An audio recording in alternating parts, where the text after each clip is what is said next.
Alright guys, welcome back to the channel. My name is Jeff Cordero, and if you watched last week's video, you know that I shot a buck in North Carolina. Hit that like button if you saw last week's video. If you haven't, go back, check it out. It's a perfect shot at 28 yards. And that is what supplied the meat for today's sausage sticks. Actually, these are not sausage sticks. They are snack sticks like a Slim Jim. So, in order to do that, I have about 11 or 12 pounds worth of the trimmings, pound and a quarter of pork fat. The seasoning I'm gonna use is a Hickory seasoning that comes from a local spice shop in town. I'm gonna use about all of this, which is about 3 ounces. Curing salt, I picked up this big bag on Amazon. It was fairly cheap and it tells you how much to use. This is 1 teaspoon per 5 pounds and I already have that pre-measured out. The casings I use is a 17 millimeter. I feel like that's like a really good, it's not too big and it's not too small and they don't dry out. This is a good size, I like this, so stick with these. It's time to jump into this video. All right, we're gonna start here. We're gonna dump in our pork fat and we're gonna start to season all this meat. Just put a nice helping in, turn it all around. Really try to get the seasoning on as much of the meat as possible.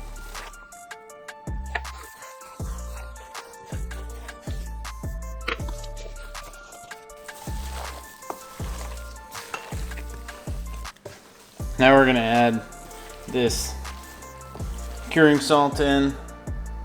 Sprinkle a little bit in.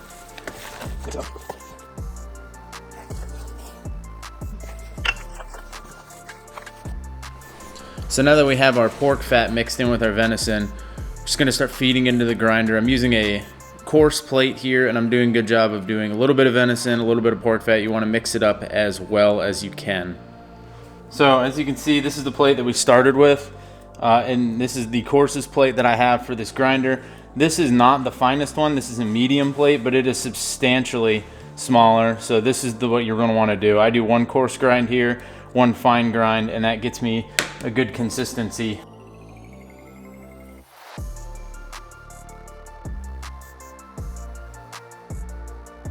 All right, now that you have a big grind bucket like this is the second time through, I'm going to now just mix all this up just a little more, just kind of pull it all together.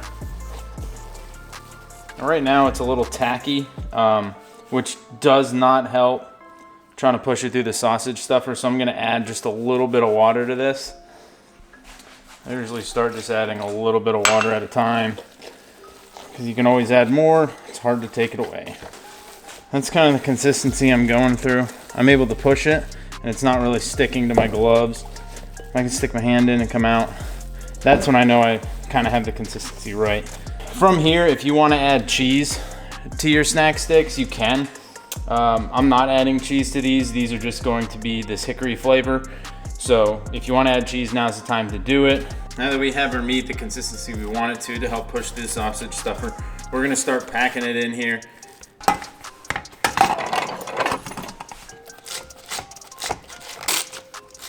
That's about all I can get on. So I'll cut it a few inches at the end, tie a little knot, back the rest of this onto here so I don't get any air bubbles.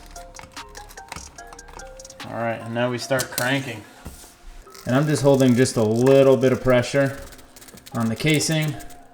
So all I do is give it another twist, give myself a good 3 fingers worth at the end, enough where I can tie a knot.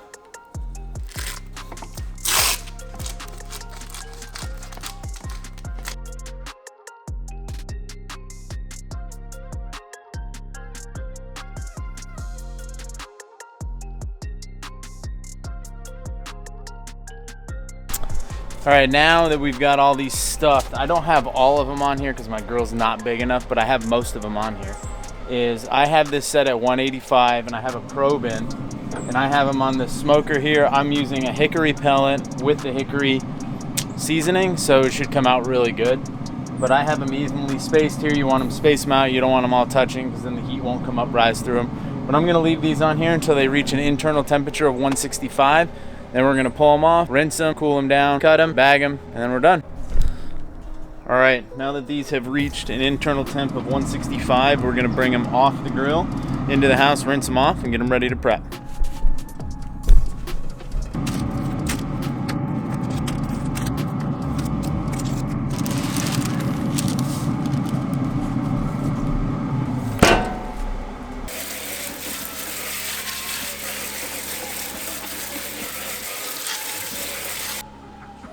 Alright, so now that the sticks are cooled off, now what you want to do is you have this big length. What you want to do is you want to make this into something more manageable. So what I do is first I'll cut the end off, but I like to cut them about a hand width apart. So that'll be my template, and I'll just take that and just chop them up. And this makes them manageable when you go to, I like to vacuum pack them in about 5 at a time. So it makes it a nice little helping when you grab it. You have 5 of these, you can thaw them out for the day, and you have a few.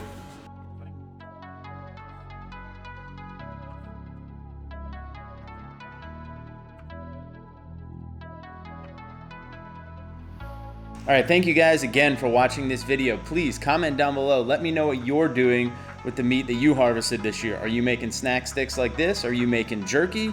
Are you making stews? What are you doing with it? I want to know. So comment down below and let me know what you're doing with your meat.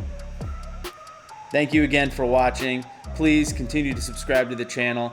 My name is Jeff Cordero, and we'll catch you on the next video.